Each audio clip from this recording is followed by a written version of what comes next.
everybody. What's up, everybody? What's up, everybody? Welcome back to How We Got Here. We're taking a deep dive look at racism in America. My name is Justin Avery. This is Sahara Avery. This is Tariq Burton.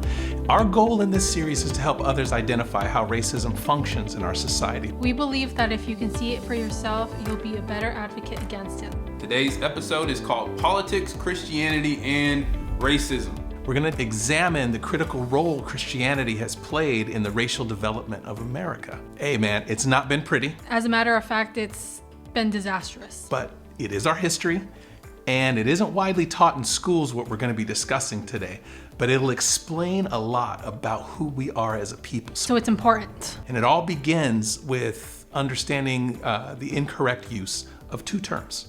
One is the term, the separation between church and state, and the second is the concept of politics itself. So let's get into it. The separation between church and state. So the biggest problem with the separation of church and state in America is that it never really happened the way Thomas Jefferson intended it when he wrote the Establishment Clause of the First Amendment. In the religious world, separation of church and state has come to mean we don't dare talk about politics in church. It's taught to be a divisive, unspiritual, and inappropriate discussion, dubbed not appropriate for the pulpit. You might have heard this scripture used to teach that point. But before we get to the right and wrong of those arguments, we must note that those reasons have nothing to do with Jefferson's original intention. We know this because we still have Jefferson's letters that he wrote, clarifying what he originally meant. In 1802, he explained to the Danbury Baptist Association that this wall of separation between church and state reinforced the legal right of a free people to openly express their faith in public without threat from the government. Jefferson states, "Congress shall make no law respecting an establishment of religion or prohibiting the free exercise thereof." In other words, the purpose of this separation is to prevent the church from ever ruling over the state and the state over the church. That's it. But he goes on. He clarifies that there will never be a law prohibiting open dialogue between the two. This is important because Jefferson understood that our religions, no matter what they are, inform our values. And our values inform our institutional policies, our social structure, our way of life. So while one never rules over the other, they're still all deeply connected. And he knew that. So his vision was to create a balance, allowing our faiths to influence the creation of our government while giving neither authority over the other. This is why we see the mention of God in the Constitution. Yet they stopped short using his name to invoke any kind of religious authority, striking that balance as previously mentioned. Now, as brilliant as this concept is, it never happened the way Jefferson had hoped. In 1790, the Baptist General Committee of Virginia declared slavery to be a civil issue outside of the scope of the church. Whenever someone raised objections, leaders would insist that the topic was an issue for the state and not the church. Churches across our young country officially pulled out of the political discussion, deeming politics and government to be out of the realm of religious influence. Churches asserted it was more spiritual to concern themselves with saving souls. The church has no jurisdiction over political or social matters. The power of the church, accordingly, is only ministerial and declarative. The church has no commission to construct society afresh, to rearrange the distribution of its classes, or to change the forms of its political constitutions. And because of that, since its founding, this structure, once envisioned by Thomas Jefferson, never became realized as he intended. And the responsibility for building a fair society was left to a government whose only real moral compass was capitalism. So, as you might guess, the structure of a society didn't end up reflecting the morals, wisdom, and spirituality that its people claim to have. So unfortunately, at the nation's founding, the church has complied with whatever policies came out of that. Not leading, not questioning, but complying. And that sets the stage for what would happen in the course of the next 400 years. But before we get to that, let's define what the true meaning of the word politics is? Politics. Aristotle, Greek philosopher and also known as the father of political science, says that man is a social animal. He cannot live in isolation because he is not self-sufficient, and the natural instinct to survive compels him to live a collective life. This collective life necessitates a mechanism of rules, regulation, and leadership. An organized society needs a system to make and enforce rules for orderly behavior in society. Therefore, man is a political animal. The term politics is derived from the Greek word polis, which means the city-state. This was an all-inclusive term. The ancient Greeks made no distinction between government, private life, social life, market, and morality. To them, it was all connected as a study of how mankind collectively functions. So it is feasible to say that politics and our collective social structure were interchangeable terms. The term wouldn't have meant Democrats and Republicans as we know it today. It did get vicious and violent back then at times, but they still embraced the idea that citizens were not responsible to just vote, but to work to create a system that actually benefited everyone. That's how democracy was originally designed. It recognized and empowered everyone to be directly involved in the creation and function of their entire society. So, if that's politics, what is it about politics that causes Christians, or that caused the Christians, to disengage? What would cause Christian leadership at the founding of our country to forfeit their opportunity to influence our society in a way that reflects the wisdom and justice of God? I believe there are four main reasons. So let's talk about them. The first one is called the misunderstanding of Scripture. In Luke chapter 20, verse 25, Jesus says, when he refers to giving taxes to Caesar, he says, "Give back to Caesar what is Caesar's, and to God what is God's." This is often misunderstood to mean Christians should stay out of politics. But that's an incorrect assumption, and I'll explain why. Remember, Aristotle's definition of politics. In their day, they would have understood politics to be not just who held office, but the entire study, like we said, of societal structures of mankind, including our moral system. Jesus was clearly not talking about that here. He was talking about that money and who it belonged to, right? But more importantly, I want you to take note of when he says, "Give to God what is God's." Well, what is God's? In my estimation, everything. But for the context of this discussion, and likely what he meant when he was referring to this in the story, might I suggest Isaiah chapter 30, verse 18. See, this says that God is not just the God of justice. That means he owns justice. His face is imprinted on justice, just like Caesar's face is imprinted on that coin. And the church's job is to render that justice back to God, just like Caesar expects his taxes. And another scripture is used as 2 Timothy chapter 2, verse 4, which says, "No one serving as a soldier gets entangled in civilian affairs." I would agree that civilian affairs should not be the Christian focus, but the problem here is that justice is not a civilian affair to God. Acts of justice are God's affairs. Remember, his name is on it. His face is on justice. And he expects you to give it back to him, just like Caesar would have expected his taxes. So, the second reason why Christians avoid politics, I believe, is because they believe politics are divisive. Now, let's talk about that. Divisiveness is identified as a sin by Scripture. Politics is not. Politics is the sum, again, of mankind's social structures. It's the way we do life. It's just a concept, a man-made thing. Things don't sin. People sin. This is a very important distinction. It's like cigarettes, alcohol, drugs, or any other man-made thing. If you're addicted to drugs, the drugs aren't the sinner. You are. And in the same way, it's not politics that are divisive. You are. We all are. If we can't talk about politics without being divisive, it's us that are sinning. And you'll never get rid of that sin of divisiveness by not talking about it. You actually have to stop sinning. We have to acknowledge that divisiveness, not freedom, is the cornerstone of the American way of life. Slavery, segregation, racial oppression, economic marginalization, white supremacy, those are all acts of divisiveness. And we are conditioned in this country to accept that as a normal part of life, As sick as that is, right? To address politics in church doesn't cause divisiveness. It exposes it.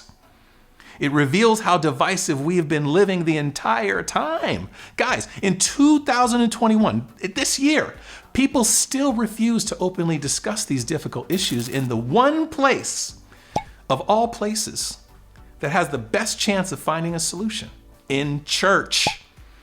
How is it possible for Jesus to be Lord of something that we refuse to talk about? Tell me this, what was the last sin in your life that you repented of by being silent? If politics was a sin, refusing to talk about it is the exact opposite response that we're supposed to have. So, if we don't know how to have a conversation about politics without being divisive, that's a completely different issue than whether or not politics itself is divisive, and I think we need to deal with that. Number 3, Jesus was not political. Some say that Jesus wasn't political and therefore we shouldn't be. Consider this. Why do you think both God and Jesus chose the word kingdom to describe what they had planned to do on earth? They could have called it anything. The family of God, the children of God, the community of God, the gathering, the ecclesia, but they chose the most provocative word possible, the kingdom. The Bible says that this kingdom will destroy all other kingdoms. It'll last forever. It'll be led by the most powerful, glorious, and wisest king to ever exist. I mean, guys, any way you look at that, that's some serious political smack talk, if you're looking at it from their perspective. And the other kingdoms of the world, they freaked out when they heard it. I mean, if you read the scriptures, Herod, he killed every child in the region born within 2 years of Jesus' age, trying to get rid of him. So why so politically provocative? Remember, politics is the total study of man. It's society, state, the morality. It's all connected into one society. So it's how we define our lives and our identity and our sense of value. It's how we organize and it's how we survive. So when God used that word, that was him stepping into the middle of all of that and saying, you know what? Hey, I'm king of all that. So was God being political? No. He used that word because you are. Politics is the way we function within this world. It's the way we see it. He made us that way. So go back to our Venn diagram. So where do you think God falls in this scheme? Right. So when he said kingdom, he was speaking to you in a way that you would get the point. He was telling you the extent that his dominion reaches into your life. And he got his point across, apparently, because Jesus was crucified after making that point. And I know he clearly struck a nerve here in America. I mean, look at us. We've been trying to get rid of God out of our politics and out of our social structures for 400 years. So this is all politics, people. All of it. So not only is Jesus involved in politics, he's the Lord of it. And you're going to have a very difficult time separating yourself from anything that you're required to make Jesus Lord of. So it is what it is. Now, a lot of confusion about the separation between church and state could be resolved by recognizing the connection that the Bible makes between spirituality and fighting for justice. The Bible never forces us to make a choice between those two. The Apostle Paul, he's arguably the most spiritual man in the New Testament next to Jesus himself, yet he seemed to constantly throw himself into the political world of his day. The first place Paul ever went when he would visit a new city was either the temple courts or to the synagogue. Basically, this man marched himself straight into the seat of Jewish government and preached heresy like he is some kind of death wish. People rioted, they ran him out of town, they beat him with sticks, they beat him with whips, they even stoned the brother and left him for dead once. And what this tells us, biblical Christians, they don't just invite people to church and help people to know God better, they challenge social structures. They're a threat to the status quo, especially when it's unjust. And they get into a whole lot of good trouble over it too. So here's the truth that you probably don't want to hear. The most spiritual human beings among us are politically active. You see, your relationship with God should move you to care about justice for the oppressed enough to act. not to ignore it. Whether it's for evangelization purposes or whether you're fighting for justice, spiritual people will be knee-deep in the social structure causing good trouble. It's what the Bible teaches. And Paul, he was one of many, many examples of this. So to understand the connection between spirituality and politics, you only have to study one specific word. And if you ever wanted to understand not just his words, but God's intentions behind his words, I recommend you look to the Jews. Why? Because they know. You know, these people, they have a very ancient commitment specifically to understanding God's words and the depth of what they mean. And when you hold their understanding of God's words to what American Christianity did with it, it'll make you nauseous. But it'll answer a lot of questions as to why our history turned out the way it did. I'd like to introduce you to an ancient and very beautiful word called mishpat. Mishpat, the English translation means justice, but the Jews, they would never leave its description to just some one-dimensional term. Mishpat refers to God's expectation for us to be directly involved with all areas of society, particularly governmental structures, so as to maintain mercy and justice within it. And this word justice, it's the Hebrew word mishpat.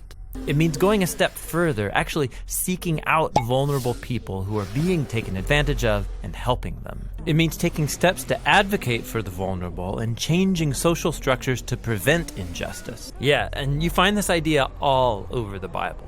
And like here, look in the book of Psalms. The Lord God upholds justice for the oppressed, gives food to the hungry, and sets the prisoner free. The prophets of the Old Testament often spoke about mishpat. Amos chapter 5, verse 21 through 24. There are 66 books in the Bible, and the purpose for writing at least 35 of them by my count was to protest the absence of mishpat. God is so serious about mishpat, he's also been known to remove his presence completely from entire societies that failed to create it. Conceptually, mishpat is very similar to the understanding that Aristotle had about politics, where everybody is responsible for making a better world around them. The idea that there can be a wall of silence between Christianity and politics goes against the command for mishpat. There is no way that a person who accepts God's command for mishpat could be silent on matters of political discourse, because that's where the injustice happens. It's a man of God's job to be involved, even with people who don't believe as you do. The fact that most people won't wind up becoming Christians, that's irrelevant to the command for mishpat. We're commanded to be involved directly. We're talking about the structure of society, whether it's for evangelism or justice or commerce or infrastructure, education, whether it's for food accessibility or even how we handle our sick and poor. These are all things that God commands us to take care of. And mishpat is what it looks like when we've done that successfully. Yet, since America's founding, Christians have abdicated from that responsibility. Now, mishpat doesn't mean that we're all supposed to be politicians, Democrats, Republicans, or pundits. And I know that sometimes that back and forth between them can get really ridiculous, but mishpat does not exempt us from having to deal with that any more than we have to deal with some of the nonsense that's uttered about religiosity. Our job is to set it straight whenever and wherever we can. The scriptures teach that we are mature enough to sift through nonsense and play an active role in putting it in the right place, not to cover our ears from it. You see, churches, they've historically been really, really great at serving the poor and needy. But mishpat requires way more than philanthropy or charity. Mishpat is the total study of justice to all aspects of mankind in the eyes of God. It requires us to stand up and change the very structure of society when it is causing the need for charity in the first place. See, that requires political involvement. The biblical term for this is advocate. This is what has been ignored by the church regarding social justice. There's a lot of religious political involvement out there right now, and they're doing all kinds of things in the name of God, but mishpat is not the result of this work. Mishpat has to be the result of your work. The Bible is unmistakable in its command for it. Mishpat is what your life looks like if Jesus is Lord of it. It means that your goal is to change the lives of people, making them more just, and to change the structure of society, making it more just. So, question. Who will the wisdom and justice come from, if not from God's people playing a direct role in putting it there? And secondly, where else do we work out the wisdom required to accomplish mishpat in society if our religious environment is closed to that discussion? You see, American society lacks the wisdom of God because the people of God failed to put it there. And that failure came about because we refused to talk about it. See, God feels so strongly about this kind of disobedience. He says in essence here, if you don't tear down those unjust structures in your society, I'm going to tear down yours. That's what this is saying. And I'm not trying to make anybody look bad. With all the love I know how to muster, I'm trying to tell you we have a problem. Or more specifically, for 400 years, we've been a part of the problem. Do you believe that Christianity has functioned as a religion of deliverance for Negroes, or has it been guilty of dragging its feet? Christianity in the United States has been dragging its feet. I don't think there's any other force in America that has been more detrimental to the solution of our racial problems than Christianity. See, the Christian denial of responsibility for mishpat is happening in our churches today, especially in the case of racial justice. And if what I'm saying about mishpat is true, we will all be held accountable for saying nothing and doing nothing in the face of blatant injustice when we were clearly told by God to act. See, I know the Christian mission is to evangelize. I've been doing it for 25 years, but there's simply no good excuses for ignoring injustice when we stand at the foot of the cross. There are none. Mishpat means we do both. Justice for the body, justice for the spirit. And our God is consistent about this, so should we be. So, how is this all connected to racism? Well, I'm glad you asked. Remember, politics, according to Aristotle, means that there's no distinction between government, society, morality, private social life, the market. It describes how a society is connected and how it collectively functions. So, if there is a misalignment of values or of behavior or of policy that needs correcting on a society level, politics is the platform where that correction will happen. Systemic racism is a classic example of a misaligned societal structure. Changing that is done by shifting our structures in a very direct way. So, for example, when our founding fathers stepped on the scene and said, "Ooh, I know, let's use people to work like animals for free until they die, and we can trade them like cattle, and we'll build an entire country off them so that we don't have to do the work." Brilliant. When they said that, there was literally no one who stepped in to say, yeah, no, that's a horrible idea, and I'm not going to let you do that. It should have been the churches. It should have been the churches who said that. The people of God knew better. They knew about mishpat, and they acted like they didn't. And in many cases, Christians were not just complicit, but they actively participated. Take, for instance, Francis Lejeune. He was a missionary from 1706 to 1717 in South Carolina. He taught his black converts to recite this at baptism. "You declare in the presence of God and before this congregation that you do not ask for holy baptism out of any design to free yourself from the duty and obedience you owe to your master while you live, but merely for the good of your soul and to partake of the grace and blessings promised to the members of the Church of Jesus Christ." Imagine if you had to say that at your good confession. Now, I'm not an idealist, so I don't think it would have been perfect, but I do believe that if they adhered to the way Thomas Jefferson wrote the Establishment Clause, Christians would have been in a position to affect mishpat in a very powerful way. If Christians stood their ground in the political discussion as the country's foundations were being laid, it is likely that slavery would not have become what it did. Estimates say that the number of men, women, and children killed by torture and enslavement in the time of slavery is 60 million. Not 60 million people. That's more than the population of the entire western region of the United States last year. 20% of our population today. This position of silence has enabled generations of Americans to coexist with one of the worst atrocities known to mankind as if it was normal.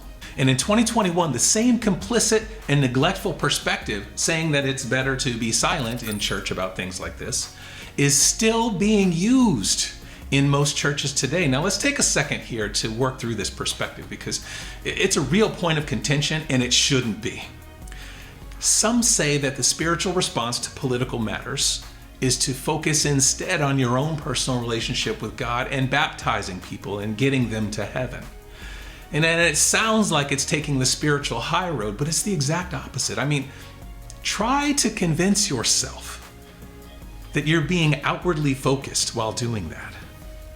You know, no matter how many prayers you pray, no matter how many scriptures you read or people you baptize, there will never be anything spiritual about ignoring suffering, death, and injustice, especially when it's in your power to speak out against it, and possibly even to stop it.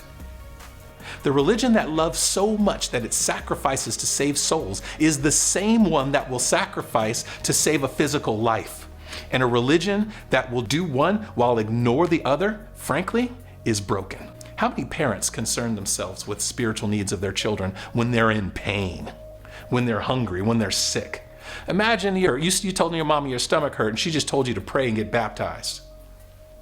We would call that an abusive parent. And in the same way, focusing only on spirituality while ignoring physical needs like injustice is inconsistent with God's love, and it goes against the teachings of Jesus Christ. Yet, you can go back to every single era of Christian history in America to see a constant push to silence political or racial talk by creating a false choice between church and state, spirituality or social justice. The love of God is not found in the teaching of silence and complicity in the face of injustice. Neither will it be found in those who follow that. You know, it should be apparent by now why God might remove his presence from his people when they ignore mishpat. And it makes sense why he did it multiple times.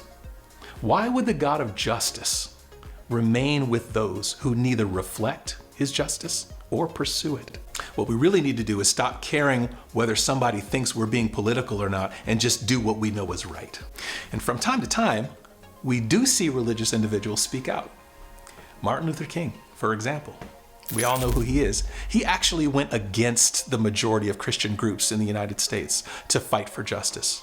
He's considered a hero now, but back then, man, 100% of the white churches and nearly 80% of black churches were either publicly against him or they were silent in complicity with the system as it was. They didn't like it, but they weren't saying anything against it. His approval rating when he was assassinated was only 37%. They didn't like him. They were not on his side. See, today we ride on the coattails of his convictions as if Christianity actually stands for what he stood for. We love his success, but Christianity has long rejected the need to imitate the part of his work that actually produced a better society. His success came from doing what most churches in 2021 still refuse to do: mishpat. He spoke up, he spoke out, he spoke to, he spoke against, and he spoke about the unjust structure of his society using the perspective of God himself in the scriptures. And he didn't stop there.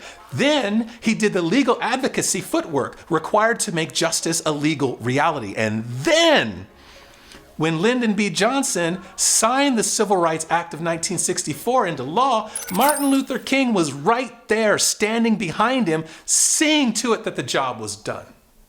He made the world better, and I say that to our shame, because we're proud and we respect him and we hold him up as our example now. But what it took for King to gain those accomplishments, we still refuse to even talk about at church. He is every church's shining human example of love, courage, and peace. But the irony is that his life is an indictment against American Christianity, showing us that we change nothing when we say nothing. But we could change everything if only we did what he did. See, he was willing to speak out about politics. The point to all of this is to say plainly is that Christianity in America has demonstrated very little actionable conviction about justice. especially where black people are concerned. King, on the other hand, did exactly what God instructed every one of us to do. He was a man of mishpat, and he was an advocate for the oppressed, and he changed society for the better. He rendered to God what was God's: justice. We as a body in 2021 are doing that, and it shows. But we can do that if we want to. We could change the world too, just like King did. As I said, his life is an indictment against American Christianity. Take note from the mouth of the man himself, from a letter that he wrote from a Birmingham jail. This is what Martin Luther King told the church. Yes, I see that the church is the body of Christ, but oh, how we have blemished and scarred that body through social neglect and through fear of being nonconformists. There was a time when the church was very powerful, and the time when the early Christians rejoiced of being deemed worthy to suffer for what they believed. In those days, the church was not merely a thermometer that recorded the ideas and principles of popular opinion. It was a thermostat that transformed the mores of society. Far from being disturbed by the presence of the church, the power structure of the average community is consoled by the church's silent and often vocal sanction of things as they are. I felt we would be supported by the white church. All too many ministers found themselves more cautious than courageous and remained silent behind the safe security of stained glass windows. In the midst of blatant injustices inflicted upon the Negro, I have watched white churchmen stand on the sidelines and mouth pious irrelevancies. I've heard many ministers say those are social issues with which the gospel has no concern. If today's church does not recapture the sacrificial spirit of the early church, it will lose its authentic ring and forfeit the loyalty of millions and be dismissed as an irrelevant social club with no meaning for the 20th century. With no meaning for the 20th century. An irrelevant social club with no meaning for the 20th century. So, what do we do? So when I say the church, am I including the church that I belong to with that? You bet I am. But please hear me on this. The church I belong to, it's been known for decades for being a phenomenally well-integrated church. And I'm super proud of the work we've done for the world and in the world. It's unmistakable what our church has done. We've had a massive impact. But on this one topic, we failed greatly, and we are currently failing greatly. You see, our greatest racial accomplishment was our integration. But believe it or not, integration has always been the least of our problems. It's the easiest to solve. What we are nailing to the wall in this discussion today is that thing that was responsible for creating the need for integration in the first place. 400 years of neglecting our responsibility as a church to speak for justice in the face of white supremacy. I include us in that number because in 2021, people in our churches are still claiming to separate the church and state, calling it divisive, excusing ourselves from God's command for, say it with me, mishpat. A few people in our churches are doing some things to educate, and it is happening. You know, we are growing in this area, and we're preaching about this ever increasingly, and that's really good. But as a unified body, we have done little to nothing to actually advocate as mishpat commands. We have more power together than we have been historically willing to use. And our corporate silence and inaction over the years has protected and guaranteed the injustices of our society. Again, we stand out in many other good ways, but in this specific way, sadly, we've behaved just like every other complicit church for the last 400 years. So when I say Christianity in this discussion, yes, we are all in that number. I know it's not pretty, but somebody needs to say it. I've been quiet about this myself for years. No more. Look, this is who we are. We need to figure out what we're going to do about it. As simple as that. Here's what I'm recommending. Proverbs chapter 31, verse 8 and 9. Speak up for those who cannot speak for themselves, for the rights of all who are destitute. Speak up and judge fairly. Defend the rights of the poor and needy. Psalm 82:3. defend the weak and the fatherless, uphold the cause of the poor and the oppressed. You see, the first thing that we need to do is get some conviction about the tiny evangelism bubble that we've been living in for decades and accept God's command to bring greater justice to the world in any way we can. You see, Billy Graham, he taught an entire generation of evangelicals that the way to bring justice to the world was by focusing on one conversion at a time. The only problem with that philosophy is that that's not how God told him to do that. Read those two scriptures again. Graham's evangelization trickle-down theory looks nothing like God's command for mishpat. The Bible teaches you to make justice by speaking up directly and changing that world. There are no indirect proxies to that task. It's a get your hands dirty kind of thing. Besides that, 2,000 years of evangelism hasn't seemed to change the world in the way Graham promised it would. So let's get some conviction about justice and your personal responsibility for it. And listen, I know it's hard, and I know that it's overwhelming, and I don't know how this all is going to unravel either. But I do know that the difficulty of the task will never be a valid excuse from doing the work.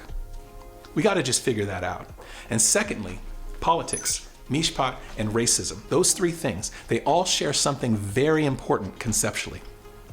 And we've been touching on this concept over and over again in this series. And it's that they all function systemically. They all operate within and affect every aspect of our social structures. In other words, God has provided a systemic solution, mishpat, to a systemic problem, racism, that is happening to a systemic society, our politics.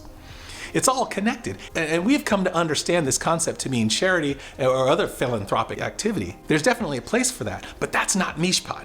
Mishpat has to do with justice, specifically where the law is concerned. So what does that tell us? It tells us that mishpat doesn't work unless it functions systemically. That means we need an organization to do that. What I'm saying here is that these twos and few people who are working on racism out here in our churches, they can't bring about mishpat alone without institutional help. The fight for mishpat is literally an organizational battle as well as a personal one. In other words, the church as a unified organization must be involved. Listen, there are very small numbers of people scattered across the country in our churches, I know, and I'm sure there's others, whom God has lit a fire under to see mishpat done in the areas of racism and social justice. Help them, promote them, get behind them, support them as a church. Fighting for justice is often a long, lonely, and oppressive battle to fight. And most of us are out here doing it without any collective official support from any church body. Look, it's no shocker to say that we live in a highly contentious time. People feel a lot of things about a lot of things. And I think that with the best of intentions, we sometimes get stuck trying to accommodate and be sensitive to what everybody has to say. Everybody's got a right to say something and we need to listen. And that's true, we do. But there is a right and a wrong here. Some opinions are just flat out demonstrably wrong. And being silent in the church in the face of injustice is one of them. It's always been wrong. It was wrong then and it's wrong now. And we've made the case here that God himself has told you it's wrong. So here's what I'm asking. Please break this ridiculous, biblically disobedient, historically destructive, institutional silence about politics in our churches and help these people speak God's words to bring a greater justice to the world we live in. Help them. And that's our discussion for today. It's a lot. It's a whole lot to consider. I get it. So take your time to refer to this discussion by clicking on the link in the description below. You can look at the text for all of that. And keep in mind that we're not professing to be right about everything, but we are trying to do what's right, helping as many people as we can to think more clearly about these issues. So we're doing our best to walk that path of wisdom. So if you see that we get something wrong, show us the error, please. Drop us an email. You can hit me up on my text if you know my number. But I promise we'll give it an honest look. Mishpat is the goal. So help us accomplish that and you will do us all a world of good. So until next time, I love you. We'll talk soon.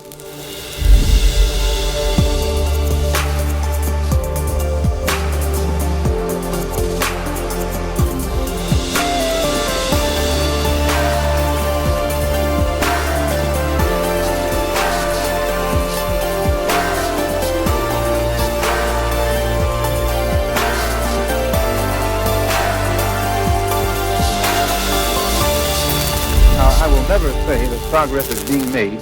If you stick a knife in my back 9 inches and pull it out 6 inches, there's no progress. You pull it all the way out, that's not progress. The progress is healing the wound that the blow made. And they haven't even begun to pull a knife out, much less try and heal the wound. They won't even admit the knife is there. You haven't